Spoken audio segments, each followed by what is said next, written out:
Okay, this is the Mobius camera again.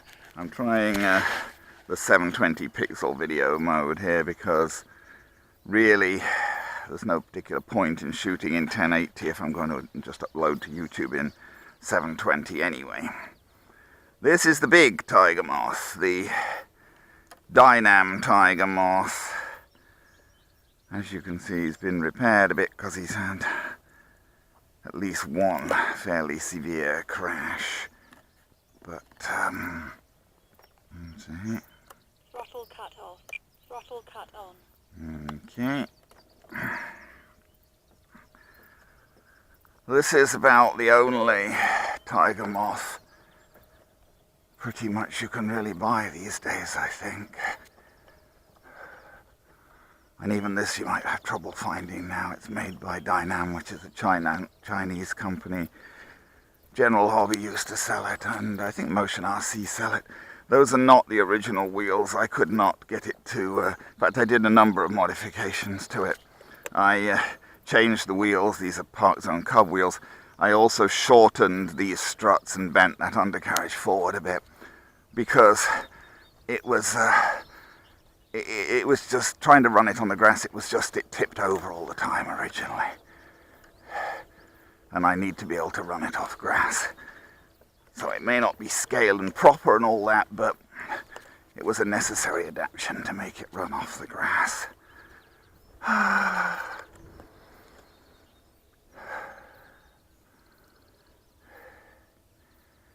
This has, I forget, I don't know whether it's an orange or a lemon receiver, and it's supposedly got some kind of AS3X type stabilization, although I've never noticed it doing a lot, but at least it doesn't do any harm, I don't think.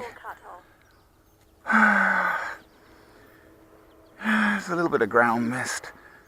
There was hardly any. It comes and goes, it's really weird. There was hardly any when I got here, then quite a little bit came up, and now it seems to be going away again anyway. It doesn't look as if it should be an issue for flying.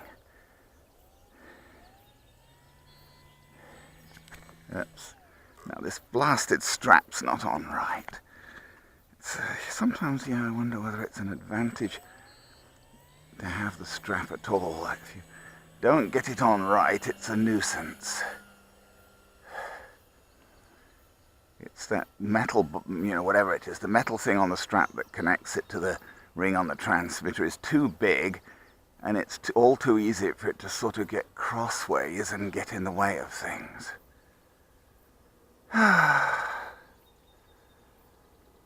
don't know, the visibility, well, it's clear, but I guess just because the sun's not really properly up yet, it's clear, but it's not all that bright.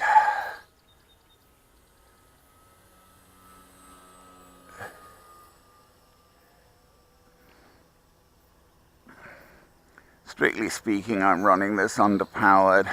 They recommend a 4-cell, and I've always flown it with a 3-cell. I'm not terribly keen on getting involved with 4 cells.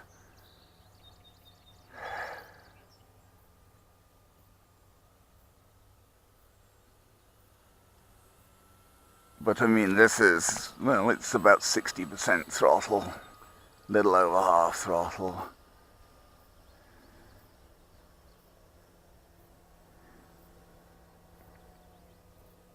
This is not a plane I would want to do much with because it's a bit, well, A, it's been crashed and repaired, and it's a bit, it's heavy, and there may be a bit of flex in the wings and whatever, and now originally it had sort of a rather convoluted arrangement of wires between the wings. And somebody distracted me, who shall remain nameless, when I was trying to land it once, and I crashed it on the runway and broke it into a couple of pieces, 3 pieces, I think. So I had to do some fairly significant repairs. The nice thing about foam is that you can do those repairs. And one thing that happened was those wires. I replaced all of those wires. They all, when it crashed like that, they were they were pretty weird and difficult to get to work in the first place. They were they're actual metal wires that clipped on with weird little, how could you call it, little sort of metal pieces with circles with holes in them, and they had to clip on in this weird way, and it was a bit of a bugger to get them together in the first place. And they were all sort of, I don't know how much structural use they were, but so they all just flew to pieces when it crashed there, and there didn't seem much possibility. It was hard enough getting them together in the first place when I assembled it, and there didn't seem much possibility of getting them together again. So I just replaced them with thread, what is it, polyester thread sort of thing, you know, like heavy duty sewing thread. It's almost like embroidery thread, which probably doesn't really do much use. I mean, it looks,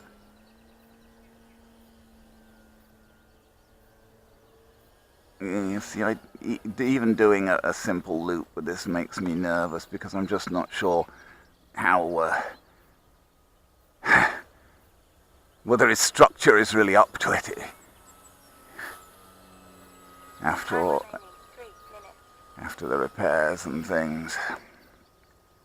And, you know, as I say, I don't know whether those original wires were terribly of course, on the real plane, they were very definitely structurally important. On this, I don't know whether they were that important. The wings are made of pretty solid foam and whatever, but still, I mean,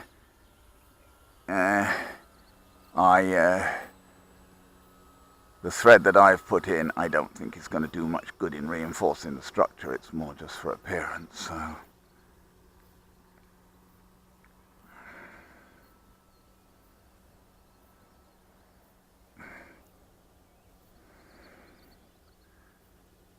I mean, I really like the Tiger Moth. And I'm more inclined just to fly it, you know, gently and scale and whatever anyway. And with a 4-cell in, this guy would have tons more power, and you'd be, I mean, people do some quite convoluted aerobatics. People do some fairly convoluted aerobatics with some people do with real Tiger Moths.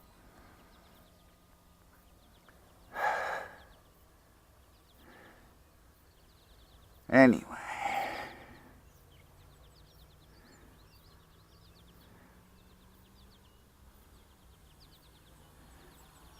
I was keen to get this guy because of my affection for the real Tiger Moth. And he's, as I say, so far as I know, this is almost the only,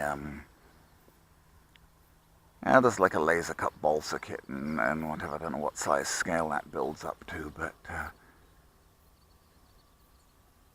there used to be more. A couple of other companies, say GWS used to make a bigger Tiger Moth. It was still a kit, but it was foam. It was fairly easy to build up, I think, although I've never actually seen one. 1 minute. Oh yeah, we really should land him. I'm flying him on a 3200, a 3-cell.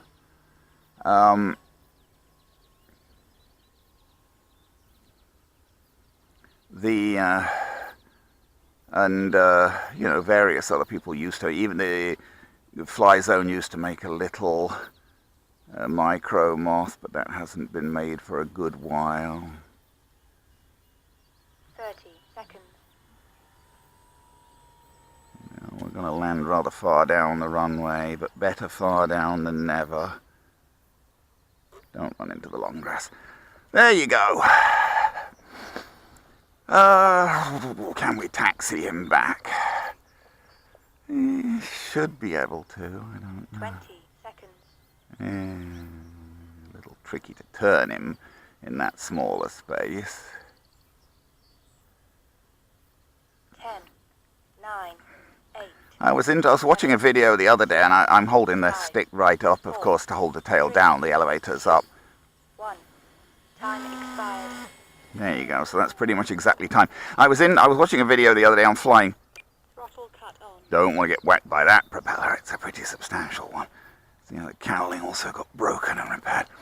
Flying the real Tiger Moth, and I was interested to see that when they take the real Tiger Moth off, they actually give down elevator. It takes off at about 40 miles an hour, the real Tiger Moth.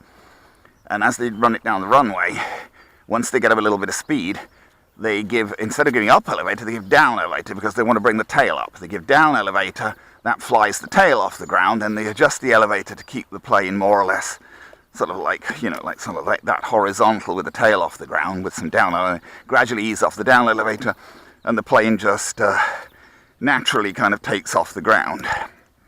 See what I mean about those wires? They're all sort of well, they're not wires, they're slack more or less. They may tighten up a bit as the wings take up tension. But okay, anyway, that's the Dynam Tiger Moth.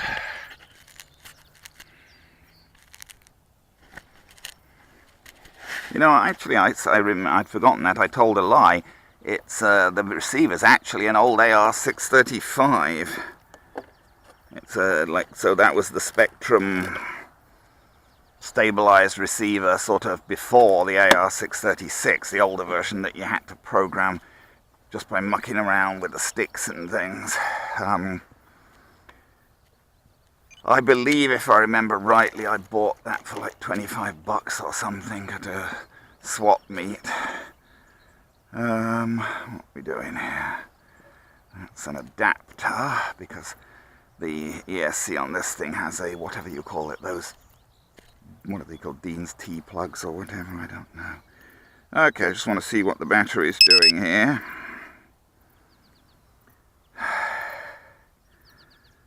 That looks about right, 3.8.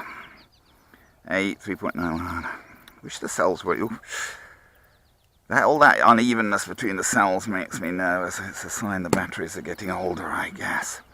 But anyway, so that means, that the timer, he was completely timed out, and really he could have flown a little bit more, so the timer's reasonably conservative on this guy. He's not bad.